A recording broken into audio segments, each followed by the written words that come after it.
प्रिय श्रद्धालुओं, जय श्री कृष्ण, जय श्री राम, जय श्री राधे राधे, जय श्री महाकाल। इस प्रवचन में आपको श्रवण कराएंगे रामचरितमानस लवकुश कांड की दोहे चौपाइयाँ, मूल पाठ, हिंदी अर्थ एवं व्याख्या। विधिवर बचन समारोह राजत करुणायन, युग जोरी शोभान रख लजित कोट शत बहन। ब्रह्मा जी के सुंदर वचन हृदय में धारण किए करुणा सागर विराजते हैं। जानकी और रघुनाथ जी की शोभा देखकर सैकड़ों करोड़ कामदेव लज्जित होते हैं।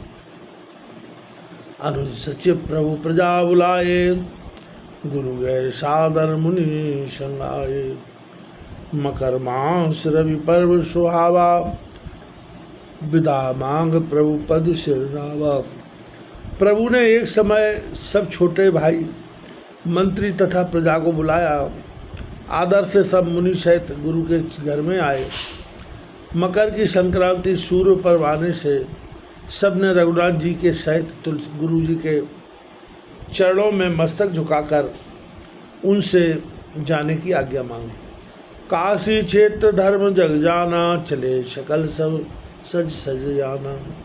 चतुरंगनी अनीशव था, यह विधि गमन कीन रघुनाथा। जैसा काशी धर्म क्षेत्र है, यह बात जगत जानता है, सो सब कोई अपने अपने वाहन सजा कर चले। चतुरंगनी सेना को साथ लेकर रामचंद्र जी ने काशी को पयाद किया। बीच बास कर शिवपुर आए, सादरपुर शीश नाये। आए सुर सदै कीन रामा, अमित प्रभाव अमित अमित सुख पायो रामा। बीच में बास करते करते काशी में आए और आदरपूर्वक काशी को उन सब ने सिर नवाया। फिर आकर श्री गंगा जी को प्रणाम किया और रघुनाथ जी ने बड़ा सुख पाया। मैसूर दंडी अति सन्यासी, पूजे कृपा सिंधु सुख राशि। दीन दान कछु वर्ण न जाई, धनद कुबेर सुरेश लगाई। माँ रघुनाथ जी ने विप्र दंडी यति सन्यासियों का पूजन किया और पुनः उन कृपा सागर सुख निधान ने इतना दान दिया जो कुछ भी वर्णन नहीं किया जाता। उसको देखकर धनपति कुबेर और इंद्र जी भी लज्जित होते हैं। यह विधि रहे प्रभु विपुल दिन, सुखी किए मुनिवृंद। आए पुन निज नगर में, हर्षित करुणा कंद। इस प्रकार से रघुनाथ जी वहाँ बहुत दिनों तक रहे और मुनियों को प्रसन्न तथा सुखी किया और फिर प्रसन्न होकर करुणा निधान अपनी अयोध्यापुरी में आए। प्रतिदिन अवध आनंद उछाऊ, दान दे प्रतिदिन नर नाहु। हट पर पंच न दुख दिन काहू, वचन कहूँ सुन खगना। अयोध्या में प्रतिदिन आनंद और उत्साह रहता है। राजा राम प्रतिदिन दान देते हैं। हे गरुड़ जी, हट प्रपंच दुख किसी को नहीं था और कहीं कोई किसी को वचन कहते नहीं सुना गया। आगे इसी विषय को तुलसीदास जी और स्पष्ट करते हुए कह रहे हैं, वह भी श्रवण कीजिएगा।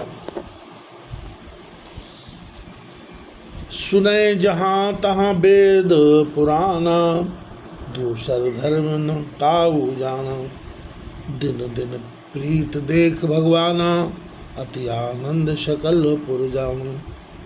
सब कोई घर घर वेद पुराण सुनते थे और दूसरा धर्म कोई नहीं जानता था। दिनों दिन रघुनाथ जी की अपने ऊपर प्रीति देख सब राजा लोग अत्यंत आनंदित होते थे। शिव सम्मत परमान हमारी, भय सोच बस राम करारी। अश्वमेघ मख करो सुहाई, गाय तमय भव नर समुदायी। तब खरके मारने वाले रघुनाथ जी सोचने लगे कि अब हमको 11,000 वर्ष नहीं रहना है, अतएव सुंदर अश्वमेघ यज्ञ करें जिसको गाकर सब मनुष्य संसार सागर से पार हो जाए। पुन निज धाम तुरत सिधावो, विदिश बर बचन न बिलम लगावो। प्रात जाए गुरु भवन सप्रीति, कहूँ करऊँ सब सुंदर नीति। फिर अपने धाम को तुरंत चला जाऊंगा, ब्रह्मा के श्रेष्ठ वचन में विलम्ब नहीं करूंगा। अब प्रातःकाल ही गुरु जी के मंदिर में प्रसन्नतापूर्वक जाकर संपूर्ण बात कहूँगा और नियम से अश्वमेघ यज्ञ करूँगा। अश्व विचार और राख निज कृपा सिंधु मत धीर, करत चरित नाना अमित हर शोक भोगी। धैर्यवान कृपा सागर श्री रामचंद्र जी ने यह विचार संकल्प अपने हृदय में रखा। भक्तों के शोक हरने और संसार सागर के भय दूर करने वाले प्रभु अनेक प्रकार के छत्र करते हैं। कहाँ सुनो रघुपति प्रभुताई, जो पुराण से नारद गाए। राम राज्य जस निर्मल भयो, सो सब वाल्मीकि मुनि कहो।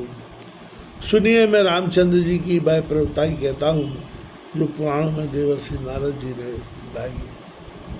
जैसा श्री रामचंद्र जी का राज्य हुआ और जो निर्मलता हुई अर्थात कीर्ति फैली, वह सब विस्तार से आदि कवि मुनिवर वाल्मीकि जी ने कही।